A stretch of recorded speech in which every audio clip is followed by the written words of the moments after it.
Welcome to Girlies vs. TBR. I'm Alyssa. And I'm Mari. And today we are doing a recommendations video. We're doing just romance as a genre, and then we will more than likely do a fantasy recommendations video down the line.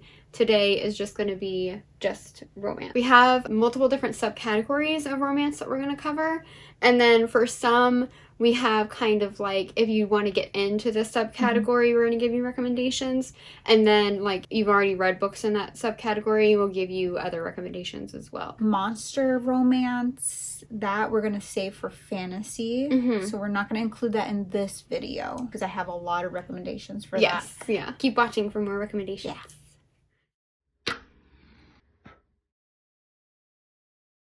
So we have 11 subcategories of romance recommendations. So we have contemporary romance, which is just like straight contemporary romance. We have dark romance, magical romance, a contemporary romance with some magical elements. Yeah, it's set in our world. That's like the major difference. Yeah. Romantic suspense and mafia romance. Then we have sports romance, taboo romance, so anything with age gap, reverse harems, anything like that. Cowboy romance and small town romance. They will be overlapping a little bit. Yeah. And then we have LGBTQ plus romance.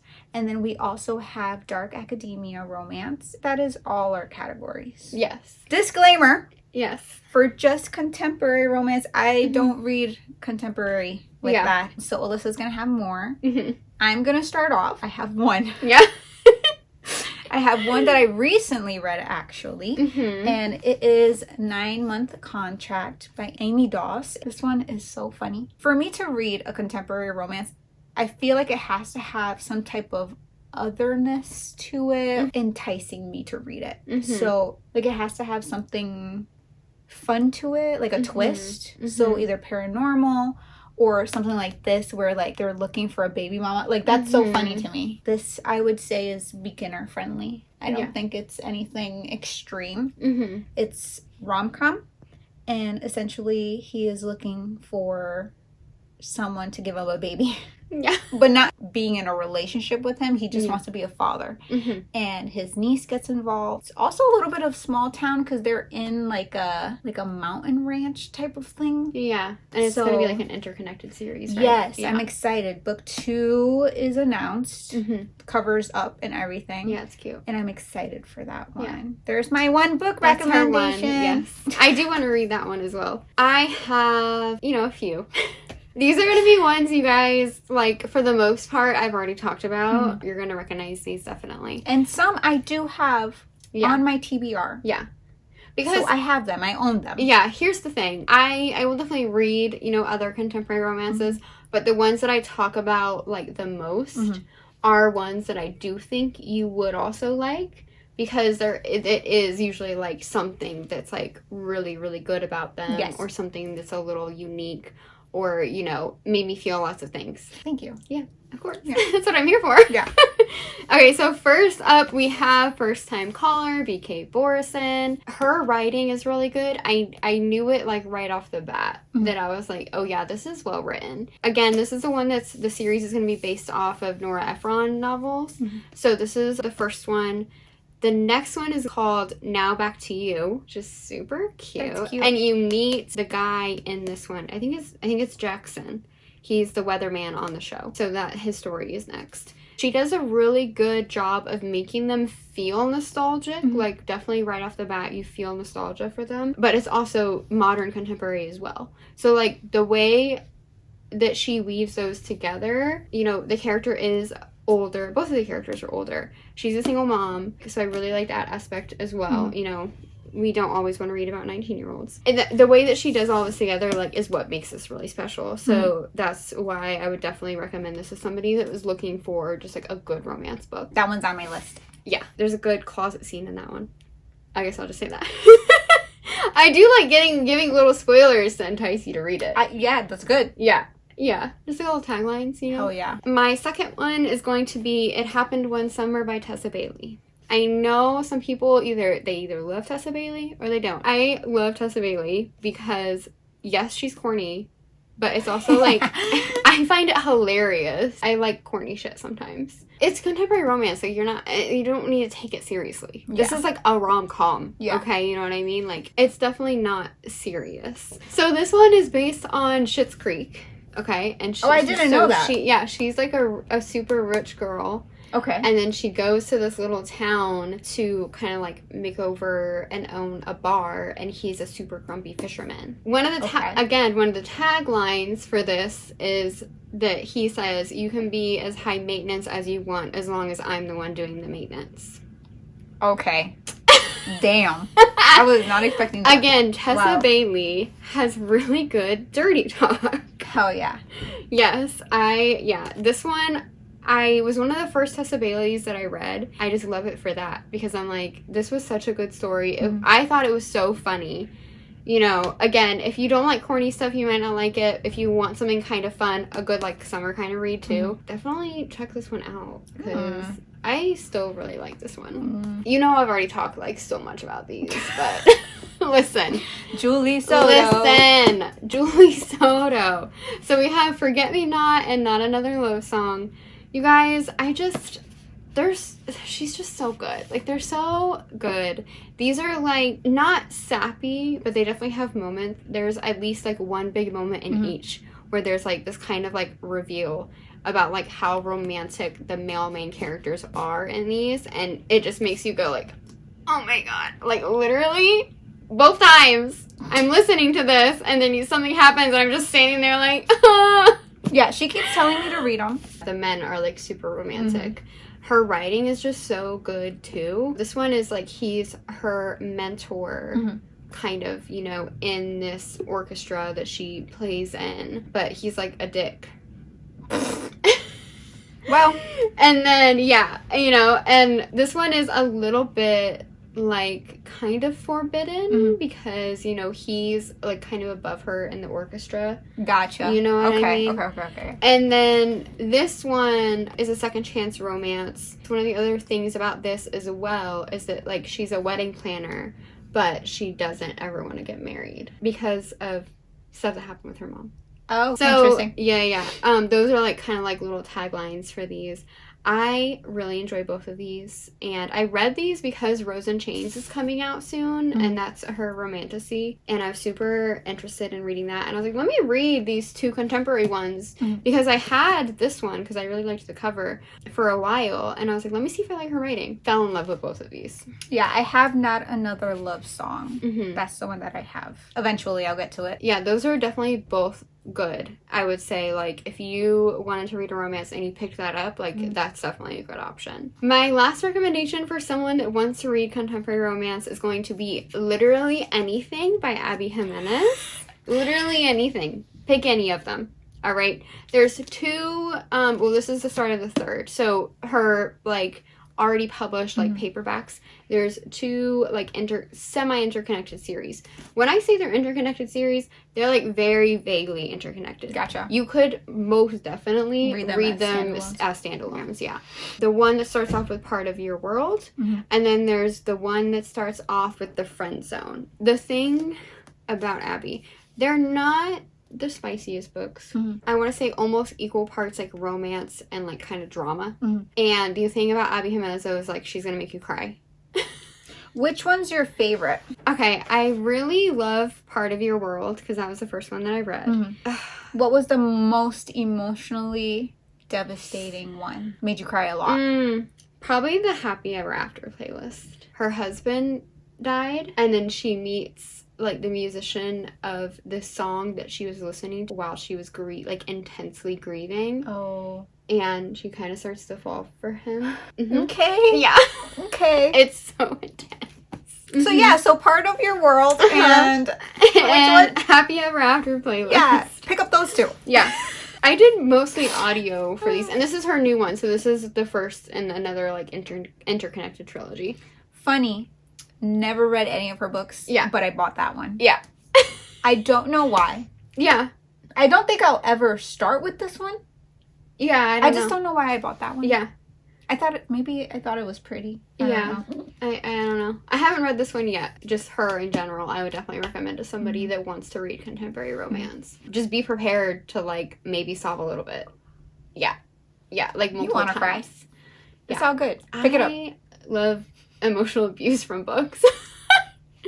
Like, I want them to make me cry. That's the only abuse we allowed. Yes, is exactly. the books. The books, the stories, plot. Yeah. Devastation. Yep. Hopefully I read more. I think, Alyssa will make me read more. Yeah, I think you should read Julie Soto, like, next if you're going to read another contemporary romance. I just love her so much. That's our recommendations for contemporary romance. Next, we're jumping right into dark romance. Yeah, from one spectrum to the end. We went to the other. Yeah. I'm going to let you go first for this one. Okay. I do, like, read some dark romance. I feel like maybe you read a little bit more than I do. I don't know. Yes, but the ones that I would recommend is very little. Yeah. And also they fit other categories. Yeah.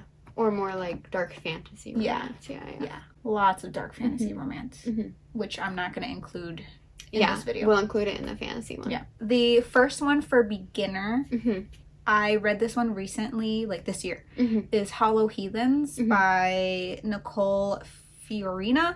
Hopefully I don't butcher that. But anyways, that one is beginner friendly. There's not really, it's mostly plot.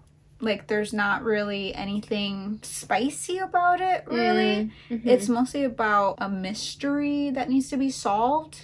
It's also not romantic suspense. So I didn't want to put it in that one either. Yeah. But it also has just a little bit of magic involved. So it could have also fit in that one. But I think dark romance fits the book better. So I put it in this one. About a woman who goes into this small town because her grandfather is dying. And he's, like, struggling. And then everybody in town, because it's a small town, they gossip, right? They're like, there's this new girl. And, you know, like, she's getting close to, like, this guy that all these brothers are like can't talk to them because some weird curse is placed on them. It's set in this world though. Okay. So it's just weird. It's a weird mix of elements. Interesting. And like if you look at their face without the mask, like you die. It's a really interesting plot. The mystery is good. It's good. I was like hooked. Yeah. Like, I read that so fast.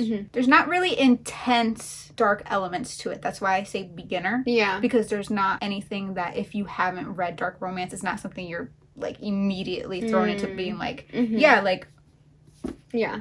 If you read Butcher and Blackbird, like, that's a completely different... Not, like, crazy trigger warnings or anything like that, Yeah. If someone had, like, mainly read contemporary and they told me they wanted to go into dark romance...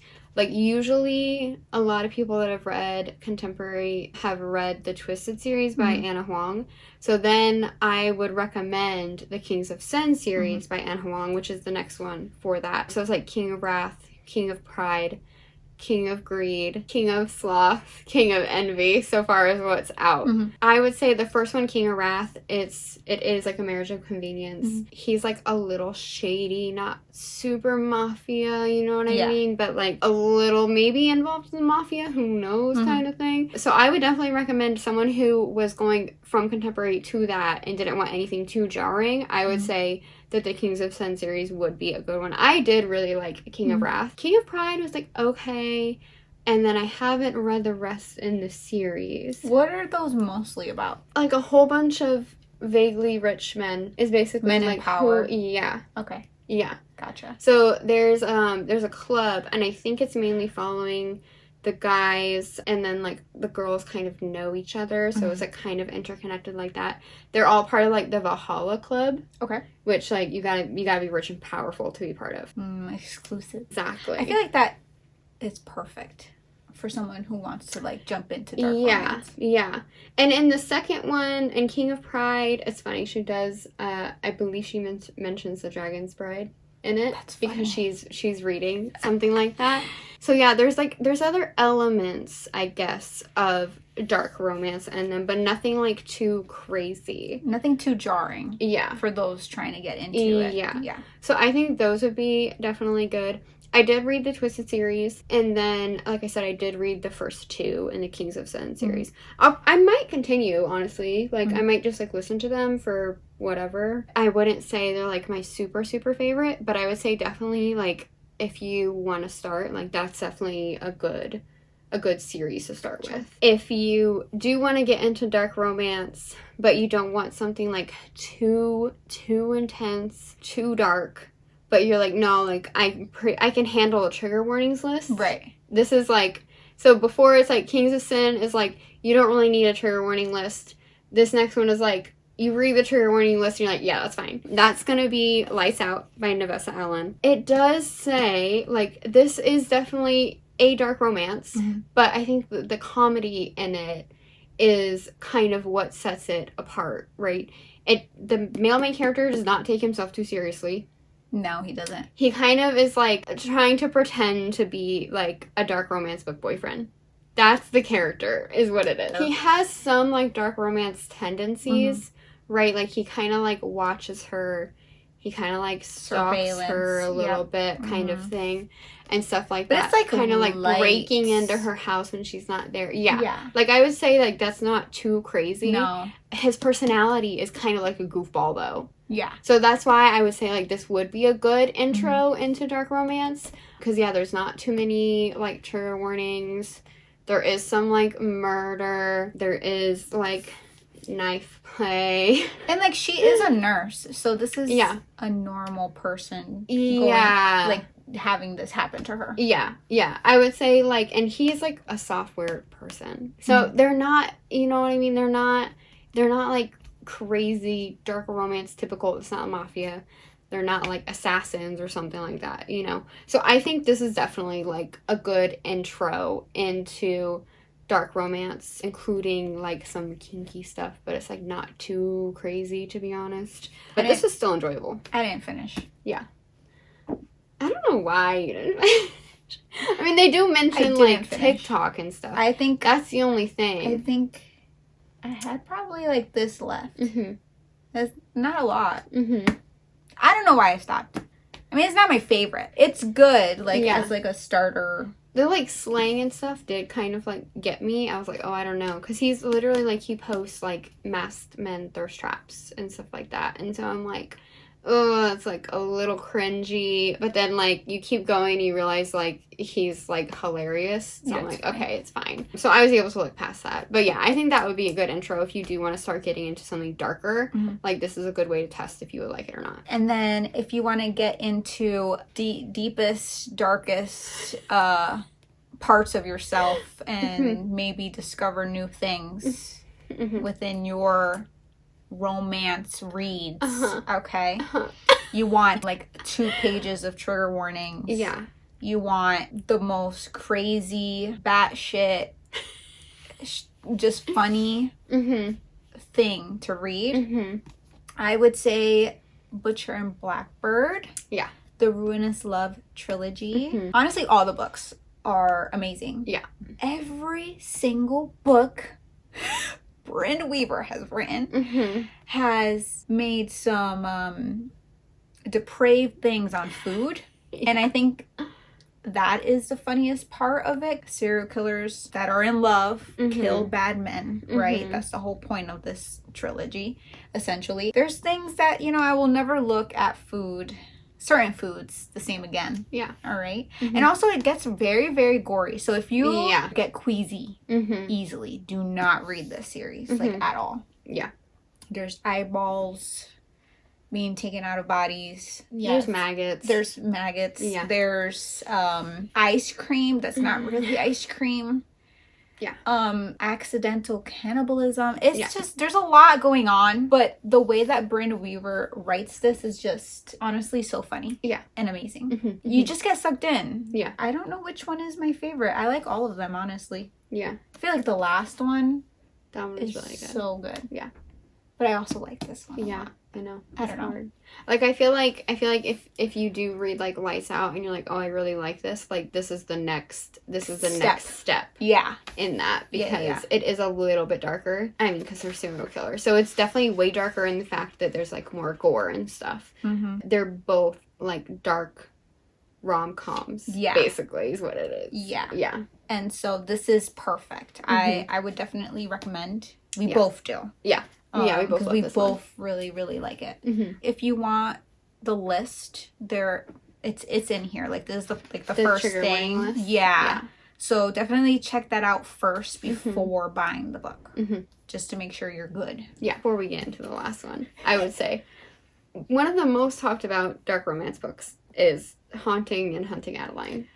Oh, we both read it, but this is a recommendations video, and we do not recommend that series.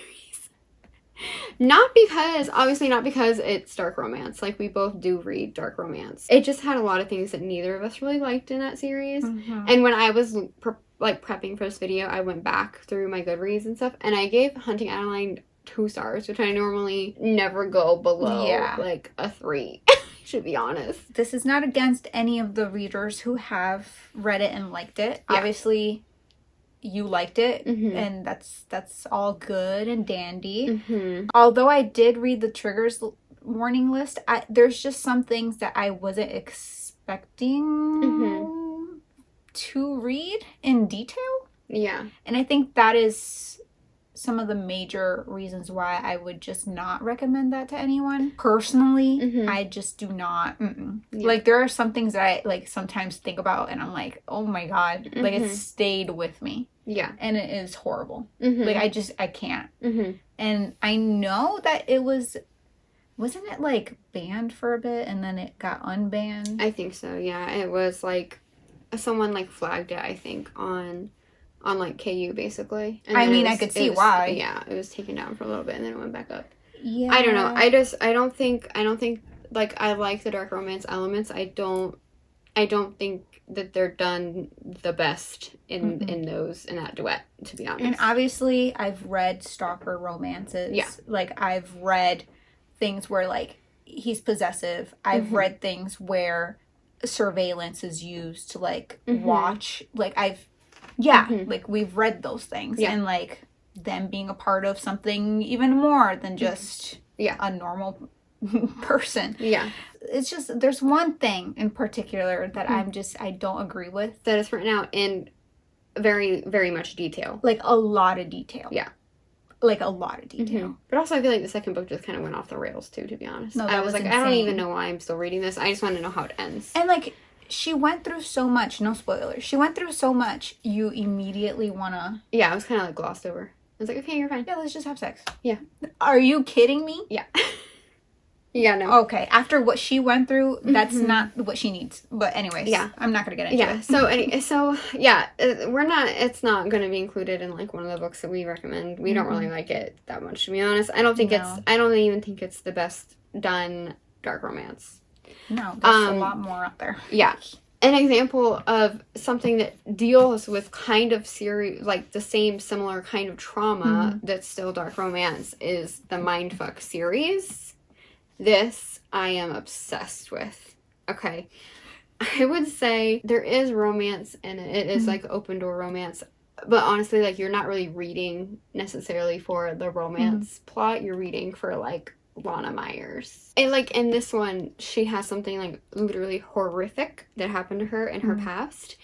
And she is back for revenge. I love revenge. Yes. And it's well thought out revenge. It's well planned revenge. Like, mastermind. On every person involved in what was done to her. As she is getting revenge, you know, around the country on these men, she meets the FBI agent that is assigned to figure out who is killing all of these men. I need this book. Yeah. I need to read this book immediately. Yeah. Like, every single time you bring it up, I'm like, why haven't I read that yet? It's so good. I would say, like, the flashbacks and stuff are very intense, right? But, like, this is an author that did it really, really well, though. Honestly, like, it was more so about Lana. Like, this book is, like, more so about Lana than, like, her relationship with the FBI guy. But it's still really good. But, like, oh my God, this is so good. But yeah, I would definitely say, like, this is one that you definitely need to read, like, the trigger warnings. But yeah, if you want to read dark romance, for the love of God, please read the Mindfuck series. S.P. Abby. Yes, exactly. Yeah. R.I.P. Queen. Yeah. R.I.P. I know, Queen. she gave us this, and then she was like, okay. I gotta go. I need it. But I also need that cover. I don't want the I know. new one. Why did they change the new one? I don't know, honestly. This has, like, significance to the story, by the way. This is not just a random cover. So why would they change it? I have no idea. I was reading it on KU, and I think I was, like, probably this far into it when I was like, yeah, I need to order the book. This was when I, like, could not stop reading. Like, I was up late, like, under the covers reading it on KU. It's so good. I need to. It's so good. I kind of want to reread. Oh. Anyway. Okay. I'm like, let me just, relive it a little bit. We have magical romance. So speculative fiction with romance.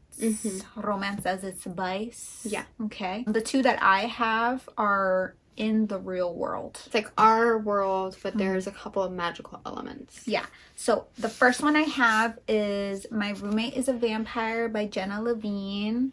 She also has My Vampire Plus One. I read both of those. They're really cute. They're quick reads. They're very funny. If I'm remembering correctly, I read this like a while ago. Yeah. Like months ago. I do think they're really cute reads that can be read whenever if you're into vampires. I think this one is where she's struggling and like he's like really rich because he's a vampire and he's looking for a roommate. She becomes his roommate, and throughout the whole time of like him trying to hide the fact that he's a vampire, she's like, this guy's kind of like a creep. And he's like not trying to be creepy at all, but like there was this one scene, not a spoiler, where she just finds blood in the fridge and she's like, oh, he's gonna kill me or something like that. Like he's like some type of like killer. Yeah. And it's just funny. Yeah. It's really funny. So I highly recommend. It's a really funny little romance if you want like a palate cleanser. It's nothing serious, nothing, you won't cry. It's just a lot of laughing. Yeah, so, like a rom-com with vampires. I think it's very, very cute. And the covers are cute too. My next one, I just finished this one. Fan service. Yeah. Rosie Dannon, you're gonna really, really like this. I know, I can't wait. I did talk about it a little bit in the wrap-up video for May. And my favorite part of this is the age. Like, she's 34, he's 42. It's a lot older than what we usually get is like, what, 18-year-old or like early 20s. And they're just funny. Like, she's a goth. And he's like this like handsome actor from like a freaking werewolf TV show. He's like trying to figure out how he turned into a werewolf and if he actually is a werewolf. And she was the mod for the TV series that he was in because she's a fan of his. And he emails her and is like, so can we meet up? Because like I need help. And so they meet up. It's just interesting because he's like, oh, like she's kind of hot, but like she's a goth. Like, you know, like kind of like, I like this, but I don't like this type of thing. Yeah. They do trials to figure out how he can control the werewolf and also to make sure he is, like, this is actually happening. Yeah. So it's not like super Omega verse. No. Not at all. This is like... Is there? No. Oh. No. There's no nodding at all. Interesting. It's not super Omega verse. Yeah. So this would be a good beginner. Yeah. It's spicy, but it's not. And the dirty talk is crazy. So if you like that... Okay. This is so bad. This is so bad. I'm gonna go home and probably start that one. Yeah, no, it's so good. You're gonna like it a lot. I know, I'm excited. Yeah, it makes me want to read her other books. Thank God. I bought a special edition before I even read that because I was like, I'm gonna love this. I'm glad I got it because I'm probably gonna love it. I listened to it and it was so funny. Yeah. I don't know. I just liked how different they were. Like, she was goth. She's like introvert. She thinks everyone hates her, and they sort of do in the town that they live in, because they live in like bumblefuck Florida. Oh yeah. And she's gay. Like, she's a queer woman. She's like the only person that younger kids who identify as like queer can go to, and she's making that safe space, and everybody else is an asshole to her. I have two as well. The first one I do want to talk about is Abby Jimenez, Part of Your World. I wasn't expecting any like slightly magical element in this, but there is like a little bit. It's kind of to the effect of like, if the town wants you guys to be together, the town is going to make it happen. So it's kind of like someone tries to leave, a tree's gonna fall behind your car so you can't leave that house kind of thing. Yeah. Not like in a spooky way. No. But in like a great, now I have to go in and talk to him kind of way because I can't get out of the driveway. There is slightly, like very slightly magical element to this that I was not expecting. And it's like, they talk about it. They're like, well, like, you know, the town was going to get you guys together, and it did. So, yeah, and again, this is, like, one of my favorite Abby ones as well. But, yeah, I really liked that little element. It was, like, definitely interesting. I wasn't expecting it, so I was like, oh, is this, like, a little bit of magic in here? Like, what's happening? Oh, yeah, I love that. My second one that I have is Haunted Ever After by Jen DeLuca. This one is super cute. Okay, I would say this is also, like, a good summer read. Basically, she moves to this little tiny, like, coastal Florida town called Boneyard Key. So if you know much about Florida, there's a whole bunch of like little tiny islands and stuff right off the coast that are like the Florida Keys. So this one is called Boneyard Key. The whole thing about this island is that it's haunted by ghosts. And so she moves there because she finds like the perfect little house that she wants, like right near the beach. And turns out it's like super haunted. And everyone's like, oh my god, you moved into that house? Like, oh, holy So everyone shit. knows that it's haunted. Yeah, it's a very, like, touristy, like, people go there because it's, like, the most haunted, like, so they do, like, ghost tours. Yes, and there's a whole bunch of ghosts. Like, yeah, investigating. everything is ghost-themed, too. I love that. Yeah, like, all the, like, cafe and the bookshops and everything are, like, ghost-themed. It's super touristy. It's, like, so cute. Okay. I like that. And then she meets him. He's a coffee shop, like, owner, right? Turns out he can hear a ghost in his head. Oh. So there is he can hear a ghost that like talks to him directly into his head. Nice. Yeah. Nice. But I think it's just that one that he can kind of like hear. But he's definitely like a believer, and she's kind of like, I don't really like think this is real kind of thing. He's trying to like convince her, the town is trying to convince her like, no, like we're dead serious. Like this town is haunted. Oh. And then like shit starts happening in her house. And she's like, oh, okay, maybe this is real. Nice. So, I might add that one to my list. This one was super enjoyable. Like, and it's ghosts, but it's Florida, so it's like, you could read it during the summer, you could read it during, like, spooky season, you could read it if you just want, like, a literal, like, ghost story. It's so cute. Like, there's literally a ghost, like, in the house.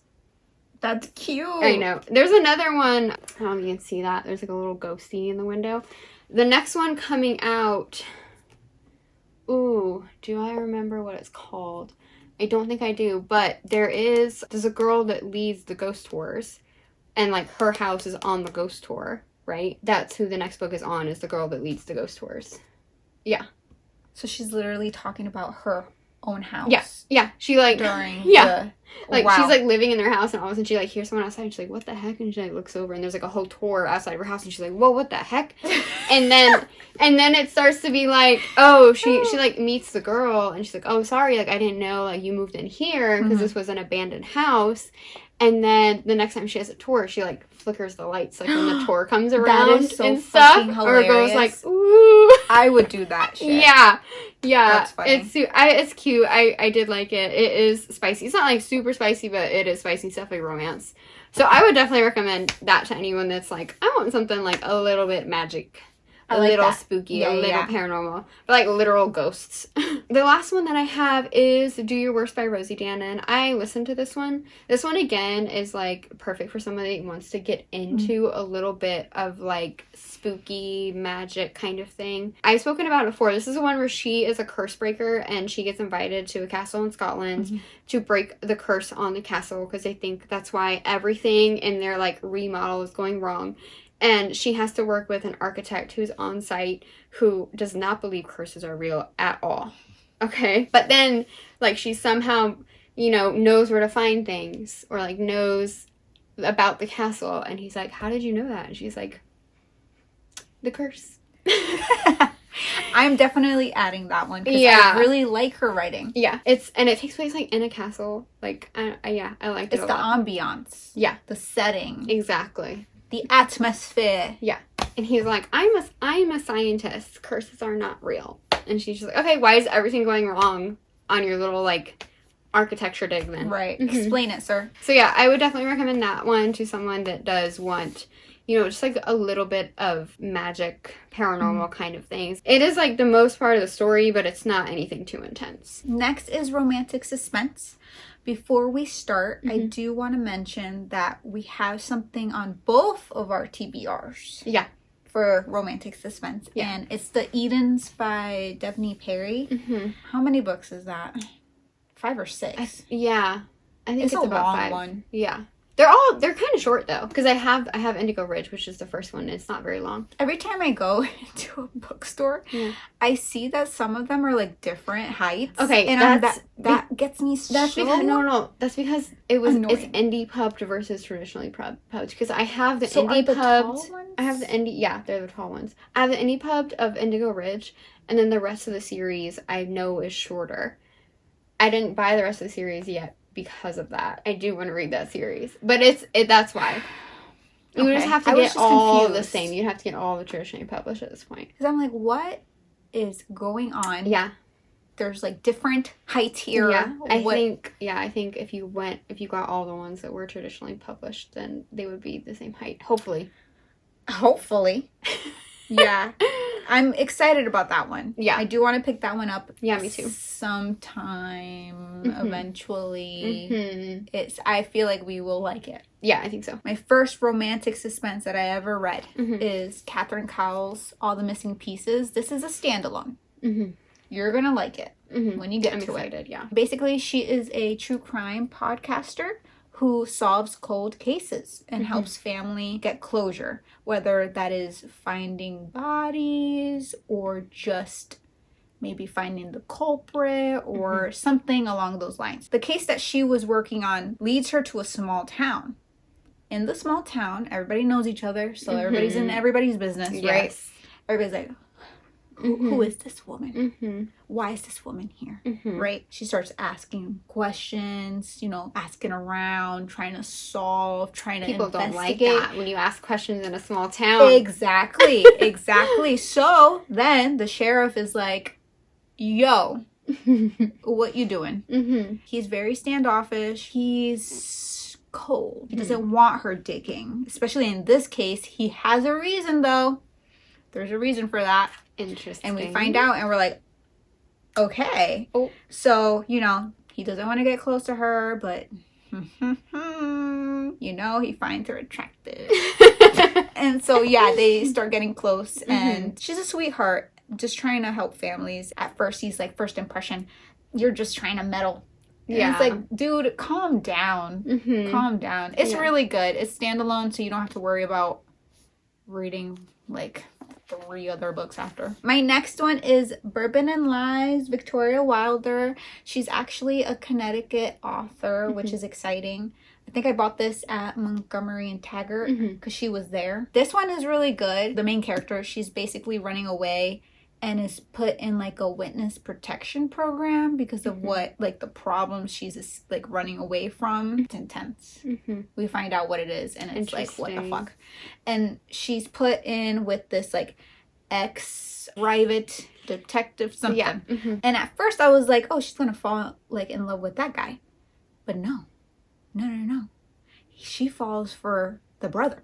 Because there's a few brothers. And let me guess, they're all hot. Yes. Wow. Yeah. Basically, the tagline is "Don't fall for the Fox brothers." Yeah. And interesting. the town is called Fiasco, Kentucky. That's so cute. And it's small town again. Like, everybody knows everybody. Some people like her. Some people don't like her. Like, he's very like, she's hot, but I'm not gonna get close to her. But then they get close. Yeah. He's very like, there's a reason why she's here.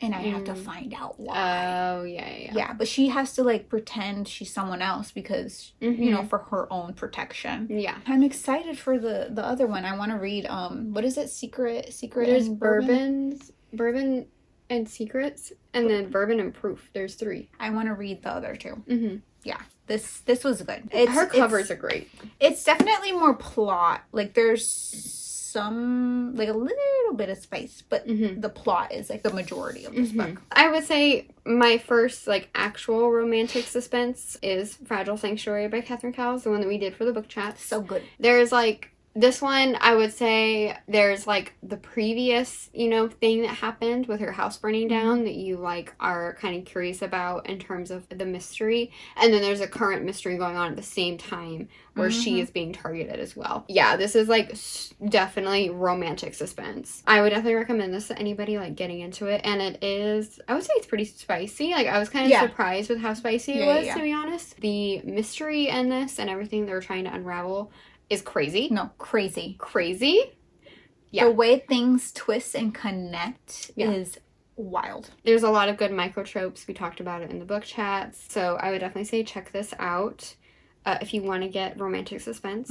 I would also say that the Knock 'Em Out series by Lucy Score is like a little bit of romantic suspense. Interconnected brothers, small town kind of thing. There's a brother that like works in law enforcement and stuff. And in the first book, there's action, there's drama. It's a little bit of a mystery. There's like an attempted murder. What's the title of that? Oh, the first one is Things We Never Got Over. Oh. Yeah.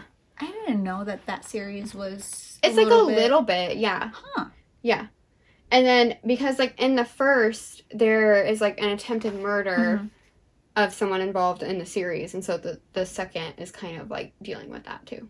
I did not know that when you look at the covers. I know, they're super, like, cutesy. But they are, like, super cutesy. Basically, she's running away. She's, like, a runaway bride. She arrives to the town, like, in her wedding dress. Daisies in her hair. So he, like, calls her Daisy. Shit. Yeah. Yeah. I like it. What is she running away from? Well, we don't know. You have to read it. Yeah. I like what you did there. I was about to be like, I don't remember. Serious shit happening, okay? And, like, that is involved with the cops. There's, like, a shootout and stuff like that. So, I would definitely say, yeah, if you do want something... I feel like that's a little bit more drama-y than, like, suspense. Like, Fragile Sanctuary, the anticipation, like, you know the thing you're going to find out is big. And you're also waiting for, like, the big confrontation to happen. So, like, this is very suspensey in terms of, like, anticipation. And then, like, Things We Never Got Over is just, like, there's stuff happening and you're like, oh my god, who did this? Right. Yeah. Who done it? Next is Mafia Romance. I don't really read Mafia Romance. It's not a subcategory of romance that I really gravitate towards. There is one that I will not say title or author that I did read. I read 1 and 2 from the series. I know you have a bit of a... Yeah, I'll talk about it. So, recently, actually, I read 1. It was very quick. I actually listened to the audio because it's part of the Black Rose auction series. I love anything Katie Roberts, so I picked it up because I will read anything she writes. Yeah. I just love it so much. And it's part of like the cool one where it's like one side is one story, one side is the other. I have not read the one in the back, but Wicked Pursuit, it's this short, so much happens. Yeah. So much happens. Okay. The main character, she's part of like this rich family, you know, very lush, and she's the princess, and you know, she gets everything she wants. Yeah. But she has some dark desires. Okay. And so she, you know, she's a little bit reckless, so she is going out to this club. She literally has sex with someone. Random. Then leaves. And then immediately right after, she finds something in her house where it's like, she has like a stalker who got into her house and is watching her. And she kind of likes that. She's like, damn, this is gonna turn me on. Good for her. So, exactly. It happens very quick because, like, again, it is very, very short. And, like, again, she has a stalker, but, like, she lives with her boyfriend. So this You did not say that she had a boyfriend. No, she has a boyfriend. So she's I like going to mention this club and like having sex with other people. She has a boyfriend. Trigger warning, cheating. Yeah, I guess. And so she's Wait, does she like? Do we like the boyfriend or no? Or are we like, no, he's We a know. piece of shit? Okay, he's not. Okay. They had a lot of chemistry Uh-huh. a few years ago, and they kind of like drifted apart, but they still live together. Mm-hmm. She feels guilty about what she did and like what she keeps doing. Okay. But then she keeps doing. But then she like. Sorry, I'm just trying to understand here. So she keeps doing it. Yeah. Okay. And like. And like she never sees him because he's working and stuff, and then like she gets the stalker. Yeah. So the stalker's like, haha, your boyfriend is gonna find out because I'm gonna like rat you out. There's a lot that goes on in just this little bit. Yeah. And then shit just gets wild. Interesting. I don't even know how to explain it. Yeah. You just need to read it. It's So very is quick. Her family in the Mafia? Like her family is the Mafia? Or, okay. Yeah. Yeah. Okay. And the stalker is too. Okay. There is a major plot twist that I did not see coming at all. At all. I never thought it would happen. Mm-hmm. And I was just like, what? Yeah. And just for the plot twist, I would recommend it to anyone. Just because all this is happening and then it just hits you and you're just like, what the fuck? Mm-hmm. I will say this is expert though because of all like the elements of it. Like it's so short that Katie Robert kind of like packed in a lot. Yeah. And so it's like really spicy, like intense elements. If you're just starting out with Mafia romance, I would not recommend this. Yeah. Like at all. Yeah. Or dark romance, right? Because I feel like those kind of do overlap. I feel like if you've read a lot of dark romance, you'll probably be fine with everything happening in that. This would be fine. So I would say for a beginner level Mafia romance where there's not that much Mafia involvement, like he's just a bad man, you know, kind of thing. I would recommend Ruthless Creatures by J.T. Geisner, I think is what it was. I listened to this and there's a lot of plot twists. He's in the Mafia, she's a school teacher. And so, it's like so random. And so she's not like super involved and the main point of view is hers. So you're not getting like super Mafia into it, you know what I mean? But like the plot twist is really good. I mean, he is in the Mafia, so you get a little bit of those elements, like when he is talking about like what he did, like he shows up with like bloody shirt, but it's not like super crazy a Mafia. It's not super dark romance either. So I would say that's a great one to like get into. The other one,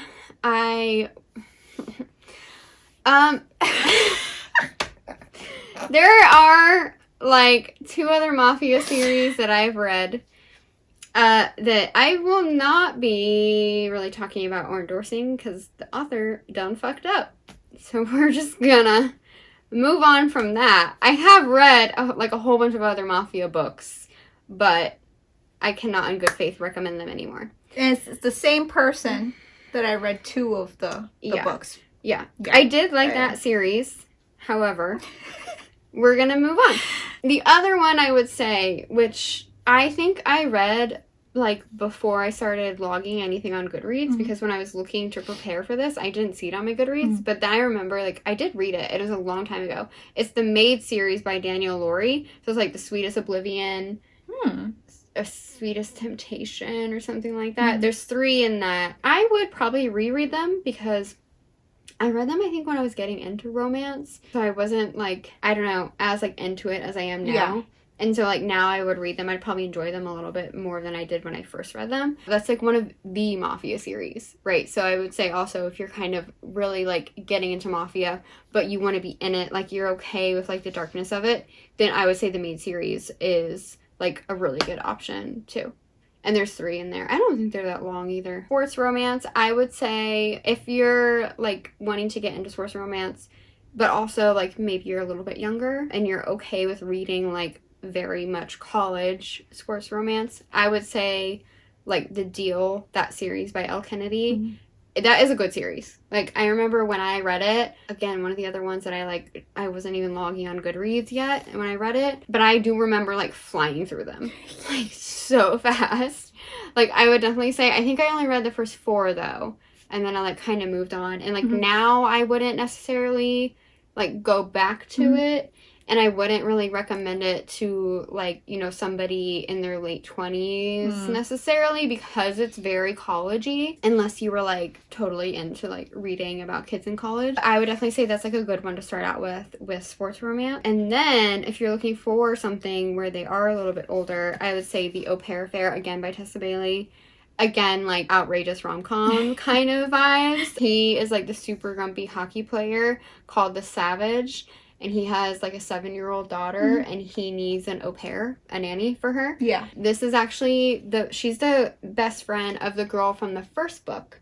And the guy from the first book, they're friends. And so they meet at, like, this dinner kind of event thing where the guy from the first book, Fangirl Down, invited him. He was, like, with his girlfriend, and then her friend is there. And so, like, that's how they meet. And then, and then he's like, well, I need a nanny or whatever. And then she's, like, in between doing, like, research. She does, like, biology research, like, on Arctic animals. She's like, oh, well, she could be your nanny. Like, she's free. Yeah. And then they meet, and then he's like, do not fuck the nanny. Do not fuck the nanny. Do not fuck the nanny. Yeah. Wow, hello. Yeah. He's just, like, constantly, like, do not think about it. Don't do it. Don't think about it. Yeah. It's really funny. I really liked it. But they're in a very big hockey town. So it's professional hockey. So he also gets, like, recognized wherever he goes. Kind of thing as well. This one was cute. I liked it. I would say if you want a hockey one, go ahead and read this. Along the lines of hockey romance, the only sports romances that I've read, because that's also another subgenre that I have not dabbled too much into it. I don't know what it is, but it's just not something I gravitate towards. Yeah. The two that I've read is because I really like the authors, so of course I'm gonna read them. I would say, like, the appeal of sports romance to me, they're, like, big, burly, aggressive men, usually. Banter between the whole team, and, like, everyone's giving everyone shit, and, like, I also like that aspect where, like, usually there's a whole team that also cares about the girl that the main guy is dating. That's what I personally like to read sports romance for. The authors that I like wrote some sports romance, so that's how I got into sports romance. I don't think I'll be going out to pick up some sports romance just because. It's whatever. The Game Changer. Anything this woman writes, Lana Ferguson, I will read. Okay? I will read it. All right? So obviously gotta read this one, and I had so much fun. It's been so long. Basically, it's a hockey player who is trying to turn around his image. And, like, she's a baker, and she's, like, very popular. They're like, yeah, if you know, do a baking show together, you'll turn around the image. I think that is what it's about. It's been a long time. She's basically like, I don't really want to do it. And he's like, yeah, like, just help me. Just help me. You know how, like, they do it? And he's also, like, he wants her to help, but, like, he also doesn't want to do it. Nobody wants to do it. They're just forced to do it. And so, like, forced proximity. And, you know, baking could get a little azertsy, you know, with icing and icing, you know. And so they get very close. And, you know, chemistry. They actually, like, their chemistry actually makes the show, like, blow up. Everybody loves them together. Their banter during, like, airing the show is so freaking good. It's so good. I also really like they're doing a TV show together. Like, it's really fun. It's a fun element to it. And just anything Lana Ferguson. I'm gonna keep saying that. She writes so well. This is the one I haven't read yet. You need to read it. I know. I don't know why. Freaking good. Like, it's so good. It's so good. The banter, you're gonna love the banter. Talking about forced proximity where they have to do a show together for some color. Another one that is also hockey. Literally, that's all I've read is hockey romance. I feel so bad because this one gets so much shit. Powerless Elsie Silver. I don't know why people hate this one.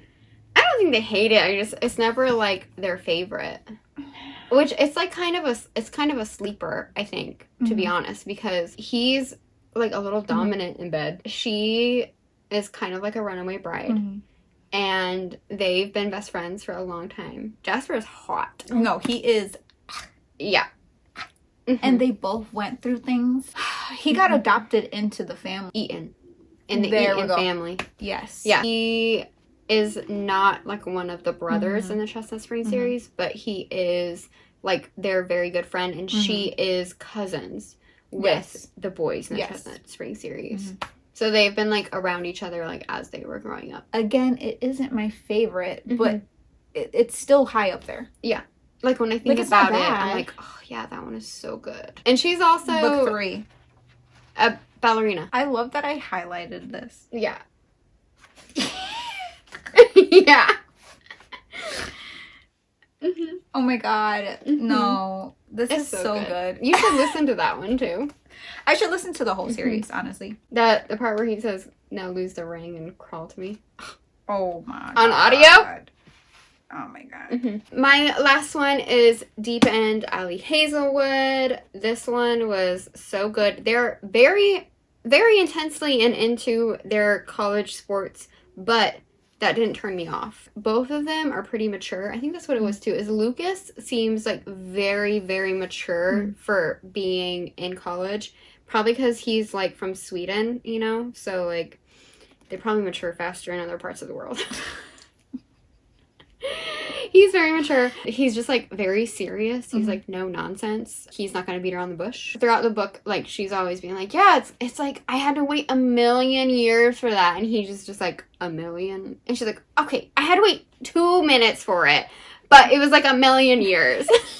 And like, so he just kind of cracks me up. But yeah, she is a diver, he is a swimmer. It goes through like the very serious like sports scheduling, practice, all this kind of stuff, like, and also balancing college at the same time. So it's very much them like finding time to be together whenever they can. And there is kink exploration in this, like very lightly, I would say. Like they both know what they're into, but they have not really had partners before where they could really get into it that much.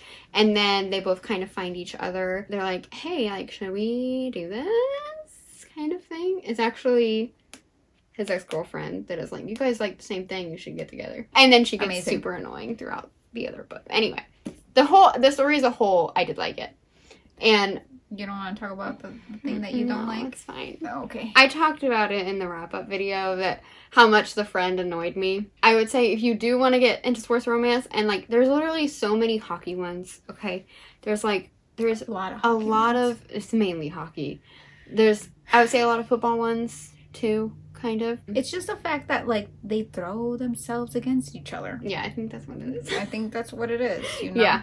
So if you're looking for something different that's a college sports romance, I definitely recommend Deep End by Ali Hazelwood. The next subcategory for romance is going to be taboo romance. So this is like age gap, forbidden, I love this. Reverse harem, step siblings.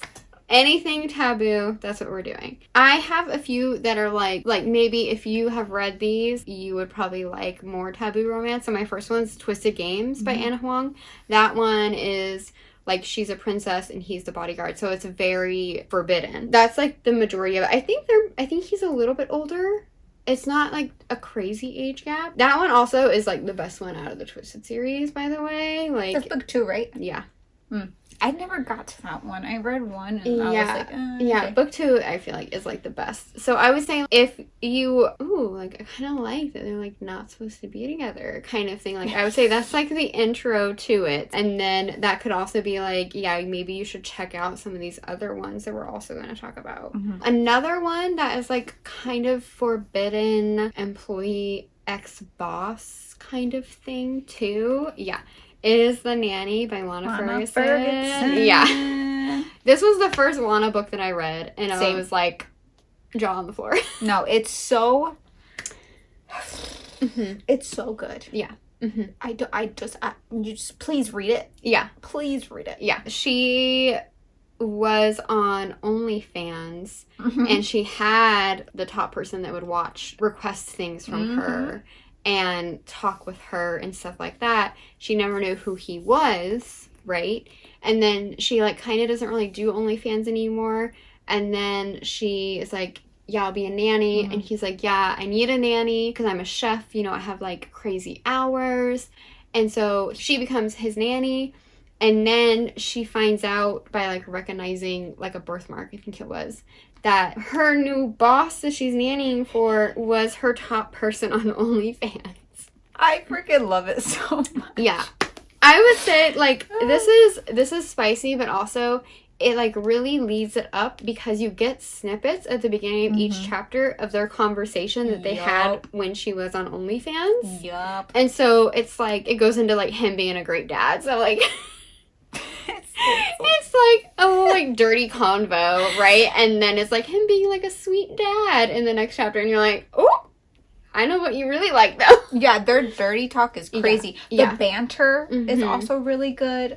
That push and pull vibe is there, too. The child is... She's so funny. Yeah. Sophie. That child is funny. I remember just, like, laughing. Boss and employee, forbidden, and, like, yeah, she was on OnlyFans. So I would definitely say this is, again, like, kind of an intro to Taboo. Like, you're dipping your foot in kind of thing. But it's really good. Beginner. Anything that you want for reverse harem. Never read it. I think anything by Lily Gold is perfect because it's not too intense. Yeah. Like, the relationship, yes, there's some spicy scenes. Like, it's mostly plot. It's them navigating, like, them coming into a relationship with her and three guys for the most part. So it kind of, like, leads up. Like, the spice also, like, increasingly leads up to her being with them. Yeah. And it's not, like, it's just smut. Yeah. Because usually those are, like, really intense. Like, those are the... I have some... fantasy reverse harems. Yeah, I was gonna say, I feel like you mostly see reverse harems a lot of time in fantasy.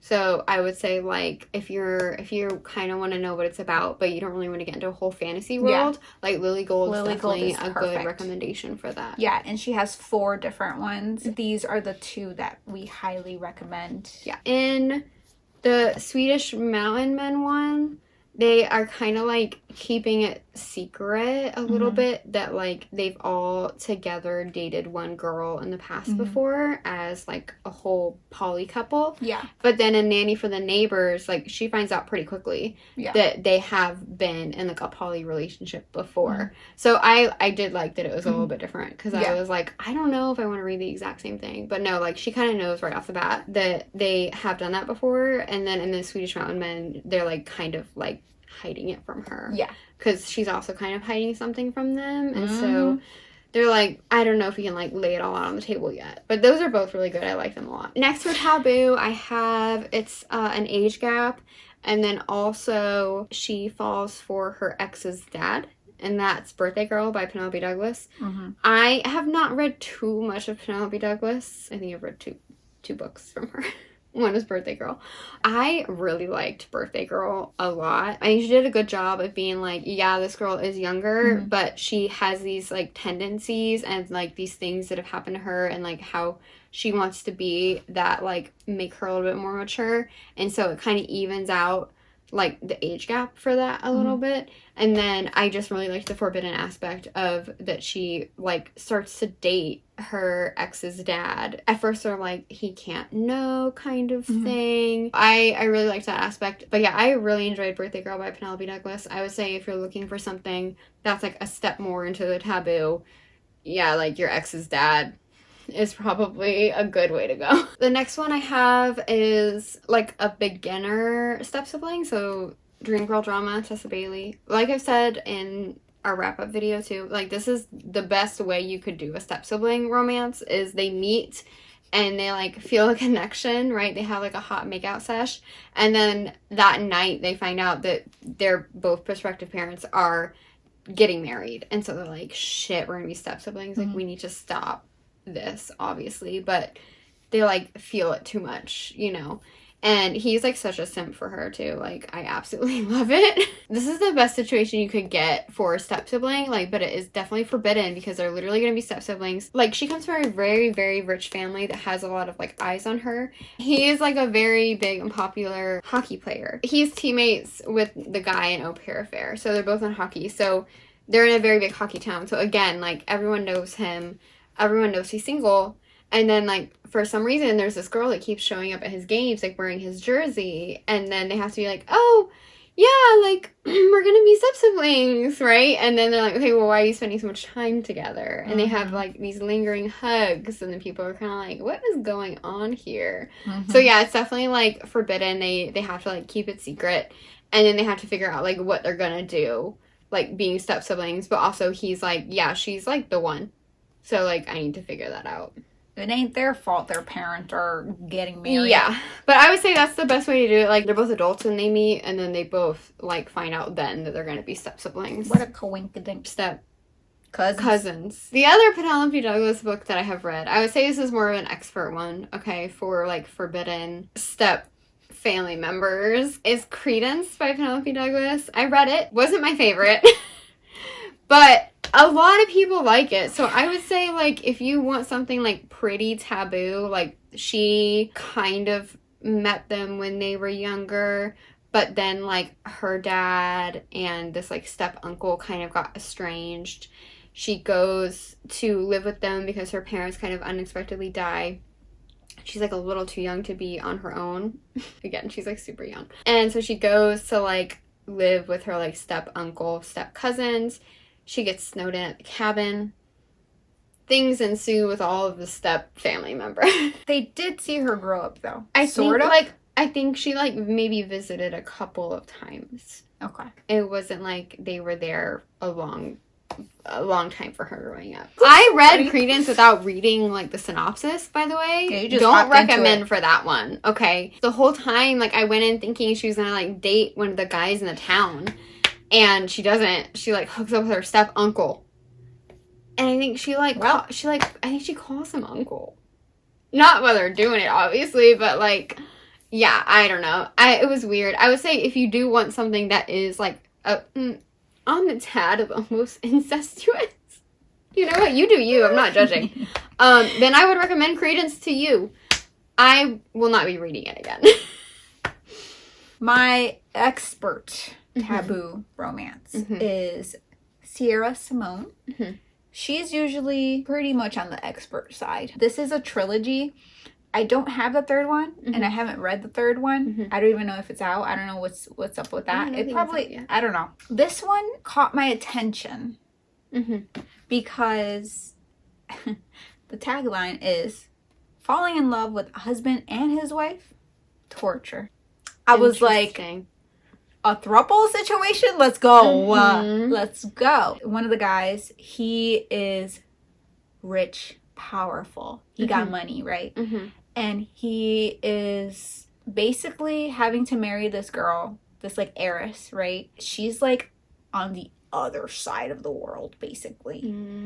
And he hires a bodyguard and was like, you need to go get her for me safely. And so the rich guy, he's like, I'm gonna stay here, you go get her. During that conversation, we kind of sense this tension between them. Between the two guys? Yeah. Okay. We're like, ooh, what is going on here? What is it? There's, like, some... Are they gonna kiss? Yeah. Are they gonna... Just kiss now. Yeah.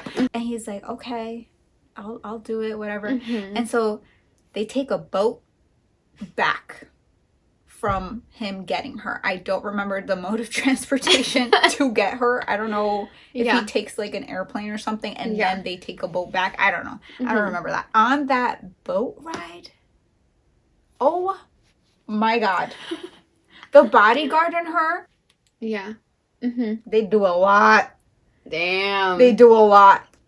Crazy thing is, they're always like, we can't because she's gonna get married to this guy. Yeah. And he's like, that's literally his boss. They keep doing things. Yeah. And they're like, they keep doing it anyway. We can't tell him or whatever. Yeah. Bro, little do they know.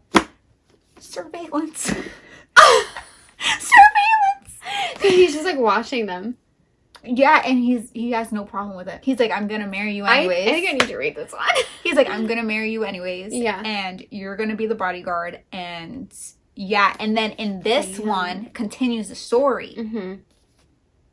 Things get really intense in this one. Damn. Like, we see the bodyguard and her in this one. We see all of them together in that one? Yeah. Nice. Yeah, so you want some of the throuple? Mm-hmm. You better pick up this series. Yeah. This series was unexpectedly, like, good. Yeah. Like, I ate this one up so fast. And then when this one came out, I was like, I need to buy that one. Yeah. And I can't wait for the third one. Okay, I might put that on my list. Yeah, it's good. It's a good one. If you're looking for a series where, like, every single one is kind of forbidden and stuff, there is, I think it's called, like, Nashville Neighbors or Nashville Neighborhood Series by Nikki Sloan. The first one's the doctor, and then it's the pool boy, and then it's the architect. Okay, these names, though. I know, they're very, like... The covers, we'll put the covers up, are like kind of early 2000s.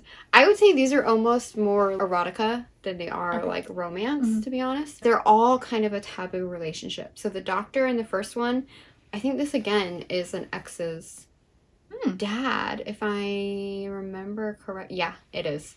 Yeah, it is. Okay. So she like was with this guy for a while, and so like she like full on knows his dad. And yeah, and then they break up and then they get together. The pool boy one is this guy is into his friend's mom. Okay. Yeah, so it's like kind of reversing the usual like age gap forbidden kind of thing where she's like dating a younger guy. And then also like that. though that guy that she's dating is her best friend's kid. So her best friend's son is into his mom's friend. They're all very, like, intense. And then the architect, very much so BDSM and stuff like that. Yeah. And, like, multiple partners and stuff. So I would say if you're definitely looking for something that's more, like, erotica and they're all forbidden, I would definitely try out that one. I stopped after that because then I think the next one was, like, The Frat Boy or something. And again, I was like, college? Absolutely not. And so then I stopped reading them. But, like, they were definitely, like, very spicy, like, very taboo. Very forbidden, so go ahead and read those. Next, I also have Pucking Around. That's by Emily Rath. It could be sports as well. They're all hockey players. While I was reading this, like, I definitely enjoyed it. It's one girl, and she... Oh, is it 2 guys or 3 guys? She has, like, a one-night stand with one guy. It's a novella you're supposed to read first. So you can tell he's an athlete because she is a kinesiologist. She's, like, the physical therapist for sports teams. Did I remember anything about this book? I think she does, like, the PT for sports teams. So she can tell this guy's an athlete, but she doesn't know what kind of sport or what team he is. They have a one-night stand. They're like, let's not say, like, who we are or whatever. And then she goes and shows up at the new team that hired her to do their physical therapy. He's on the team. Oh. And so she's like, shit. Like, I'm working on the same team. But she's also into, like, his, like, teammates as well. I think it's that there's 3 of them. I can't remember. I will say... Yeah, if you want a sports romance where it's like a poly couple, it's good. However, it's very long. Yeah, those books are like this thick. Yeah. So I would say, like, if you want to get something that has both, that's a great option. Did I read the rest of them? No. Would I still, like, kind of recommend the first one to someone? Yeah, I would. Are they all, like, from the same couple? Or is it, like, different characters? I think book 2 is different characters. And then book 3, I haven't even looked at, like, what that one is about. But I'm assuming that's another character. But, I mean, I enjoyed it while I was reading it. So I say it was, like, it's a pretty good recommendation. Lastly. Sarah Kate. Yes. We call you. The Salacious Player Club. There are more than just 4 books. I didn't read past 4, though. They're all so good. Yeah, they are. So, praise is age gap, right? Age gap and ex's dad. Yeah. Age gap, son's ex-girlfriend. Yeah. This one, wow. Yeah. Wow. Yeah. Smutting in this. And honestly, all of the books. Yeah. Eyes on Me. Okay, so if you want, you know, a not so clearly defined step sibling kind of thing, this is step siblings. She's a cam girl, and he finds her page, and he likes to watch her. So he's been, like, watching her for a while. This had me hooked. Yeah, I did really like this one. It's very, like, forbidden because they were step-siblings when they were younger. It's also age gap. Like, she was his younger stepsister, and then since he was older, he kind of, like, moved away and, like, didn't really have that much interaction with the family, and then now he's, like, coming back and, like, interacting. He was like, oh, she's grown now. And also, he knows she's been doing this cam girl stuff.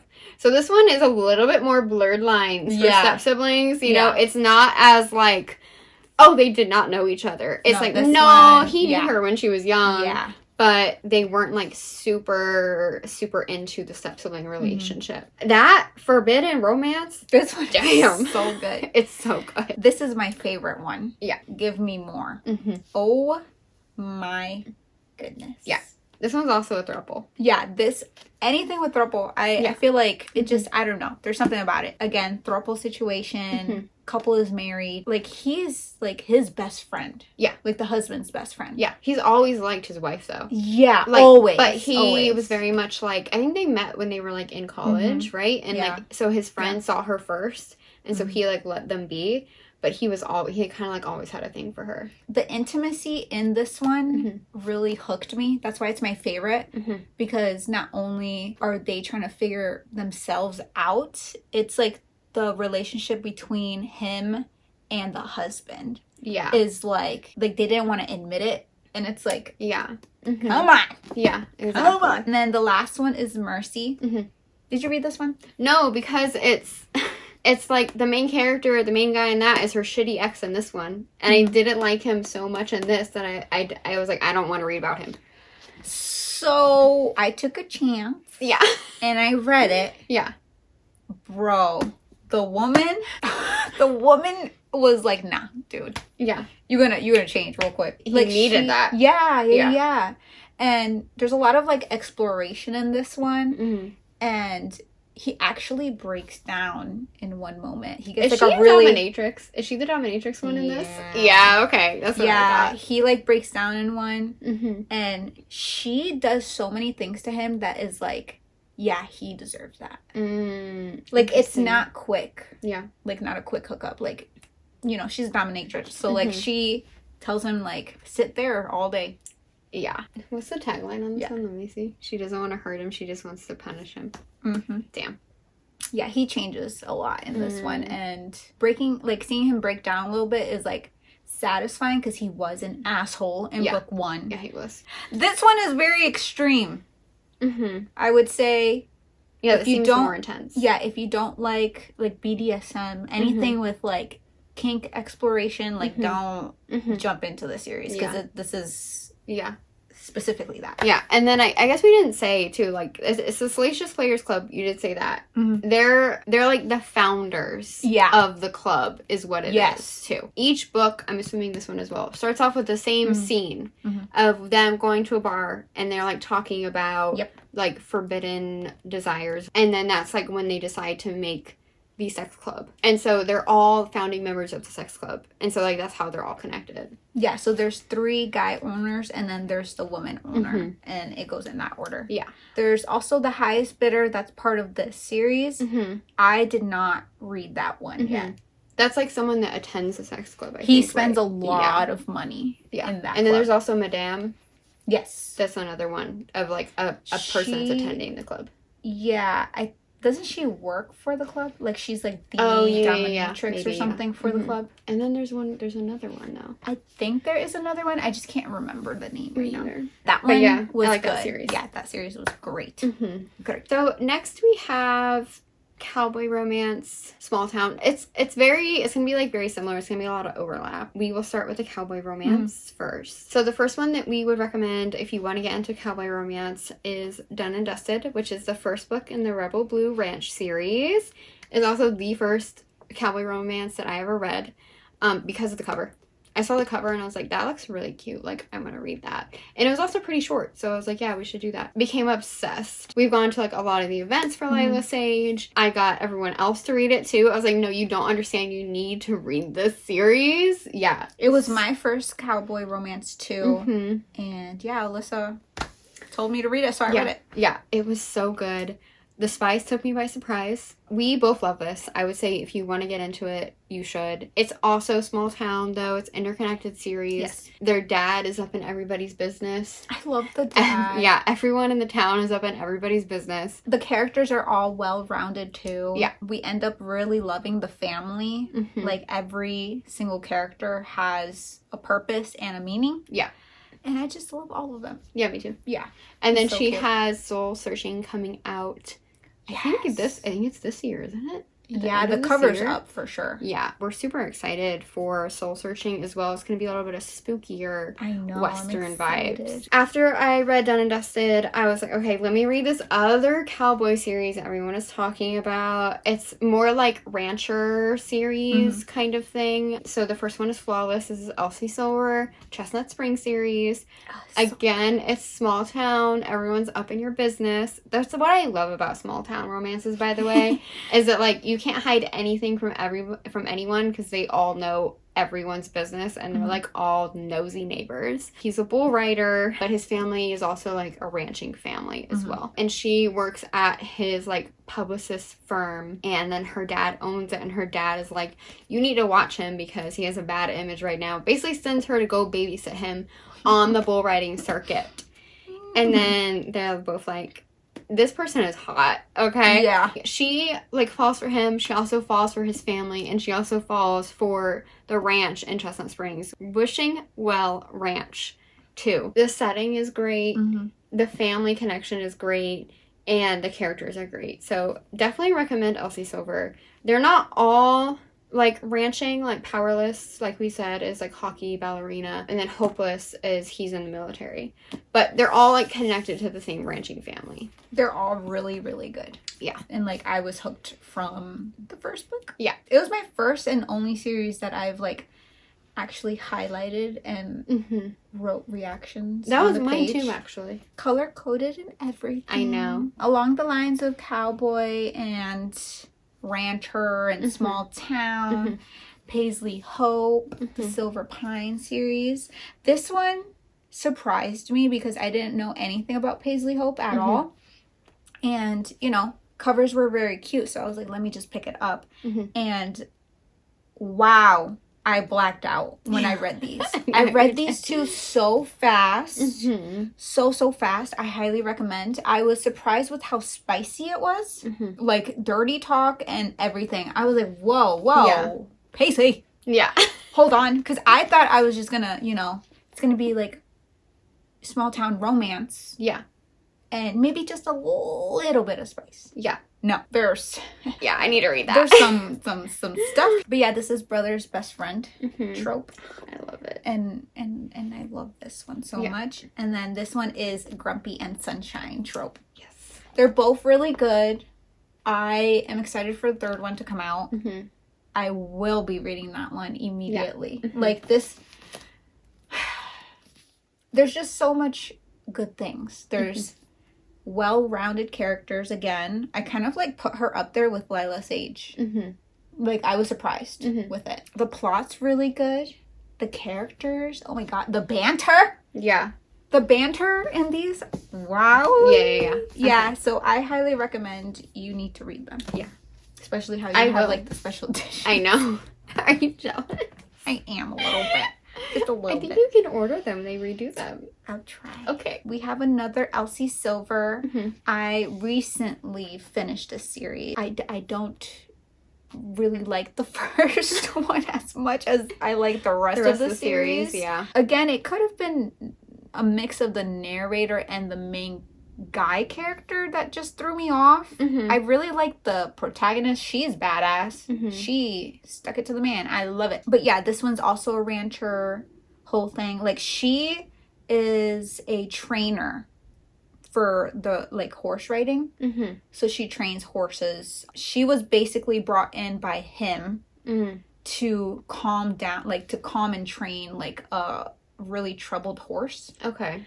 And the horse is such a sweetheart, even though everybody's like, he's like too like wild and shit. Yeah. Okay. And she's like, no, he's not. You just need to be patient and like literally there all the time. So he's used to like people. Yeah. And he's just like a rich guy who owns this ranch, and he's like, ah.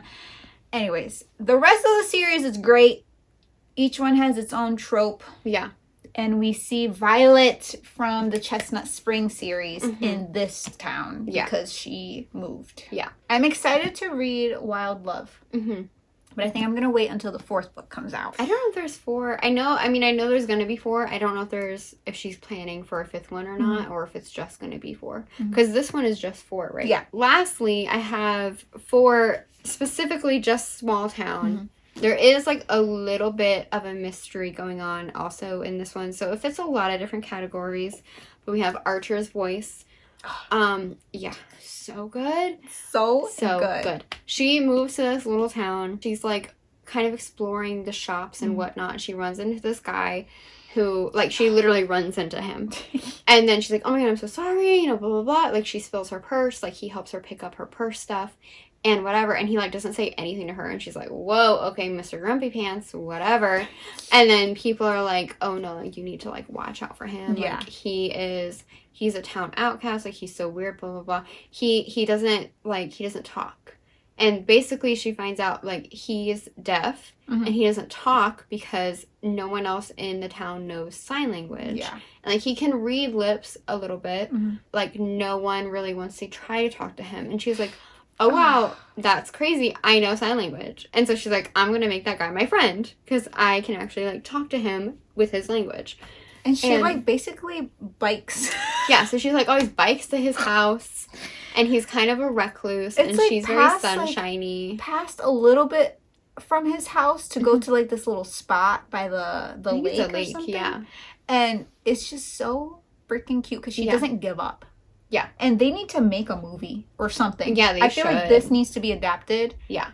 It's probably not going to be as close to it, but I want to see this in, like, motion. Yeah. So. And he... Get to it. He has, I think is it his stepbrother or his actual brother, Travis? I don't remember. But you find out something, like, something happened to him that, you know, was traumatic and, like, also made him lose, I think it was it his voice first? It might have been his voice. Yeah. Or his hearing. I'm not sure which But there was something that happened. There's, like, a story around it, but, like, you kind of are unraveling what actually happened that night or that day throughout the story, too. So that's why I also say it's, like, a little bit of a mystery. It's a little bit suspensey, but not, like, super suspensey because, again, it's something that happened in the past. It's not really happening now. It's just she's just kind of finding out about it now. And it's kind of like, hey, this thing should come to light for everyone in the town. But yeah, everyone in the town is, like, super nosy because, like, he's, like, a recluse, and they're like, what is this girl doing? Treat like, him going like to talk to him. trash. Yeah, by they the way. And Travis has its own story, and I'm not reading that. I'm not reading it. Yeah, I don't know. He's, like, irredeemable in my eyes. So I don't know. If you've read Travis, let us know. But I don't think I could read it. I don't have any interest in reading it. Yeah. Nope, me either. But I definitely recommend Archer's Voice. No, it's so good. I literally finished, this is the one that I finished it at, like, 1 a.m. And then literally, like, had to shout it. Like, I don't even think we were engaged at the time. So at the time, my boyfriend, now my husband. I was like, do you understand what just happened in this book? And then I, like, told him the entire plot of the book. And I was like, isn't that crazy? It was like 1 a.m. He's like, we have neighbors, like, can you lower your voice? I was like, no! So good. If you want, like, a drama, like, oh, it's so good, so good. We got some gay romance. Yep. I have a classic one here that actually became a movie. Yeah. Red, White, and Royal Blue. So good. It is so freaking good. Yeah. It's about a prince and the president's son. I'm sure a lot of people know about this one already because it was, like, everywhere. Yeah. But so maybe popular. Like, if you're just getting into romance and you do want, like, and you were not reading a lot of, like, romance around the time of this, like, definitely don't skip this one. No, this one is so good. Yeah. The politics in it is good. The tension between the two MMCs are really good too. Yeah. Read this first and then watch the movie, because the movie was good too. But the movie cut out. There was so many like history jokes and stuff that were in this, and the movie cut that out. And I was like, damn, there was so much of that like led to their development and like talking back and forth that they had to cut out. So yeah, definitely read the book first for this one. But I liked the movie. Yeah, the text messages. There's a lot. Yeah, are really what makes this book, to be honest, because they are. They're overseas. Yeah, like they're not in the same vicinity. So the text messages, like, so good. Yeah. Another one by the same author, Casey McQuiston. I don't see a lot of people talk about One Last Stop. And I actually really like this one. I picked it up because it says that there's like a little bit of like time travel, time paradox going on. So essentially the girl, she goes onto this train and takes this train commuting to her work and back every day, and she bumps into this other person and kind of like finds him cute, and it's like, ooh, so cute, and they end up talking and all that stuff. And then one day she kind of realizes something's going on. That person is stuck on this train. It's a time loop type of thing. Like she's stuck in this time. Oh my god. Yeah, I forgot the year. It's like in 1970s. Yeah, displaced in time from the 1970s. So like her looks different. So I thought it was interesting, and it is an HEA. So if there's any concerns of heartbreak, there isn't. There is a little bit at certain parts, but it ends up being an HEA. Just so that, you know, you don't think you're going into something where it's like, they can never be together. Yeah. I, personally, this one I like more. I'm not gonna lie. Really? Yeah. Interesting. Just because of the whole time thing, like, she does a really good job of writing it. I have read Red, White, and Royal Blue, but I did not read One Last Stop. So that's interesting. It's good. Talked about this before. Late Bloomer by Maisie Eddings. I love Maisie. She does neurodivergent representation and like mental health in all of her books as well. This one was so cute. The setting is a flower farm. Like, I can't. It's forced proximity. Opal wins the lottery, and then she's like, I want to buy a flower farm. She arrives at the flower farm to be like, this is my house. There's like a little cabin on the flower farm. Turns out that Pepper is there, and she's like, this is my flower farm, and there's like only one cabin here. And she's like, okay, I have literally nowhere to stay because I like have all my belongings in my car because I was gonna move into my new flower farm. And so they have to like both live in the same house, like as strangers, basically. There's like a flower competition in it. I really liked this. This was so cute. I definitely recommend. This is my second lesbian romance. The first one I did not like. Are we gonna talk about that? It was the ride of her life. Don't read it. I didn't like it. It was cowgirl, so I thought it was going to be super cute. And then I was like, this is too crazy. This one is a little chaotic too, but in the ride of her life, the characters do things that I'm like, this is unforgivable. Like, why would you still be with this person? Yikes. I don't know how they're going to come back from this. This one is chaotic too, but like, they're both so sweet to each other, and this is super cute. The second one that I have is MM. It's Fall for Him by Andy Burke, I believe is the author's name. Basically, like, they're neighbors in the same building, and they like kind of, you know, eye each other, like, oh, that guy's cute, oh, that guy's cute. The neighbor living above falls through the ceiling into the bed of the other neighbor. Yeah, that's how they meet, like, officially. What the? Yeah, his ceiling falls through. He accidentally leaves like a faucet kind of on or something like that, and it completely falls through. And he's like, no, like, water damage. Yeah. He's like, no, like, I can fix it, you know, it's fine. Like, I'm renovating this apartment anyway, so I can also, I can also do your apartment. And then they're like, well, where are you gonna like live? And then so basically he just like moves in kind of, and is like, I'll sleep on the couch kind of thing. Yeah. Wow. Yeah, and so it is another like forced proximity kind of thing. He's like, well, I'm already renovating the apartment above anyway. It was my uncle's apartment, and I'm gonna have to fix this damage on his floor, so like I might as well also fix your ceiling. And so then, you know, they kind of get together like that. But yeah, it's very cute. I liked that one a lot. That sounds cute, especially falling through the floor. I know. I was like, this is crazy. He like literally falls onto his bed. Yeah. Wow. And there's also a big old dog. Oh, Yeah. doggy. Very cute. We love that. So yeah, that one's definitely a cute one. I would recommend both of those. The next category is dark academia. We have Gothicana in this. Yes. Oh, good. So good. Gothicana, it's definitely dark academia. There's like a little bit of like magical elements. There's a very big mystery unraveling at the same time. Like, people keep dying at this academy. There's teacher-student forbidden release. This thing, it has everything. Yeah. This literally has everything. Culmination of just so much. Exactly. There's, like, kind of history that leads these two characters together. Like, unseen forces just leads these two characters to be together kind of thing. Yeah, very spicy.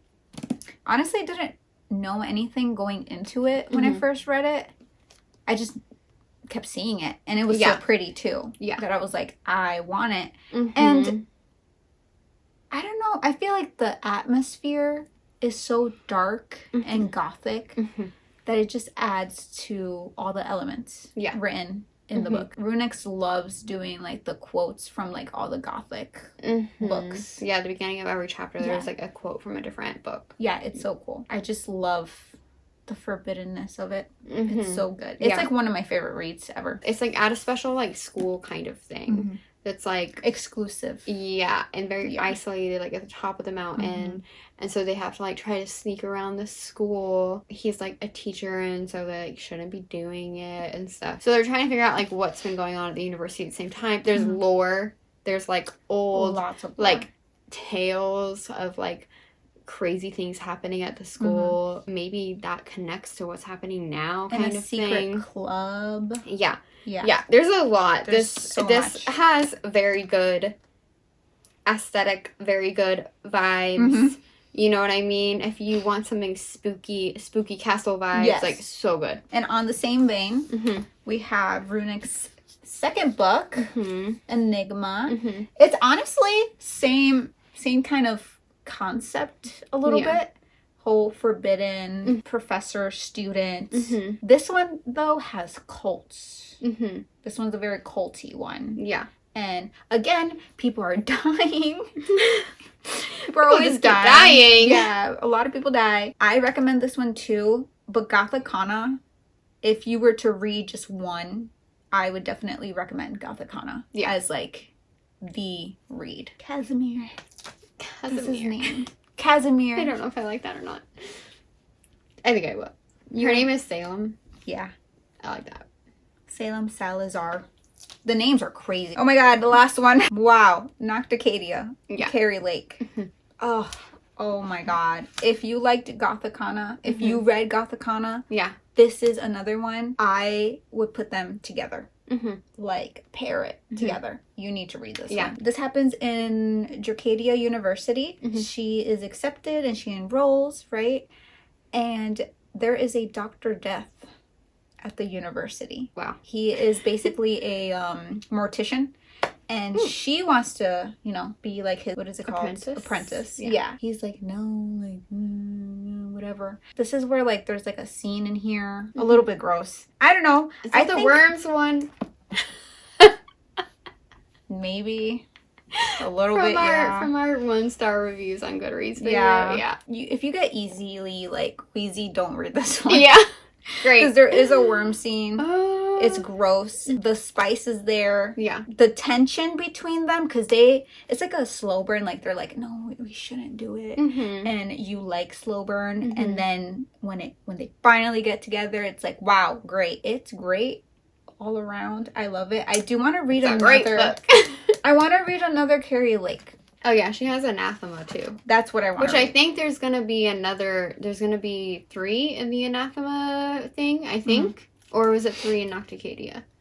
I think it's 3 in Anathema. I think that's how you say it. Don't quote me. I don't want to even try and pronounce it because, But yeah, I think I kind of want to get into these too.